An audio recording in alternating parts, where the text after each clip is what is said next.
কুমিল্লা জেলার ভিতরে যেহেতু মিজানুর রহমান আজহারি জন্মগ্রহণ করছে, সেই অপরাধে মিজানুর রহমান আজহারি যদি কোনো স্টেজের মধ্যে ওয়াজ করবার চায় ওইখান থেকে দৌড়ে আমি ফোন দামো। আর মিজানুর রহমান আজহারিরে তো ফোন দাম মিজানুর রহমান আজহারি মারে আমি দর্শন করবো শোয়ার বাচ্চার তোর। আসসালামু আলাইকুম আমার 64 জেলার ভাই বারাদার, যে যেখান থেকে আমার ভিডিওটা দেখতেছেন সবাই ভিডিওটা শেয়ার করবেন, ঠিক আছে? তো এই দুইটা নাস্তিক মানে ইদানিং টিকটকের ভিতরে ইসলাম নিয়া হুজুর নিয়া যা শুরু করছে, এরা কখনো মরবে না। কারণ এদের ভিতরে যদি মরার ভয় থাকতো তাহলে কখনো ইসলাম নিয়া, কাবা শরীফ নিয়া বা হুজুর নিয়া কখনো কোনো কথা বলতো না।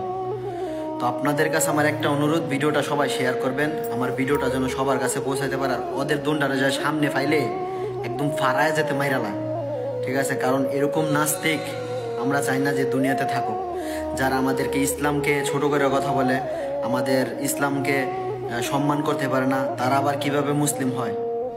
আর একটা কথা কি, এরা হচ্ছে মনে করেন জারদ সন্তান, এদের কোনো পিতৃ পরিচয় নাই, এরা হচ্ছে 12 বেড়ার চোদার। এদের যদি কোনো পিতৃ পরিচয় থাকতো তাহলে টিকটকে আইসা, অনলাইন আইসা কখনো নিজের ধর্মকে নিয়ে ছোট করে কখনো কথা বলতো না। তোরা যখন মারা যাবি তখনও তো তোরদের জানাজা পড়ানোর জন্য একটা হুজুরের কাম ছিল। তো আমি আল্লাহর কাছে দোয়া করি, আল্লাহ যেন তুই যখন মারা যাস তোর কপালে, তোর নসিবে যেন যে জানাজা দিব ওইটাও যাতে না জোটে, ঠিক আছে?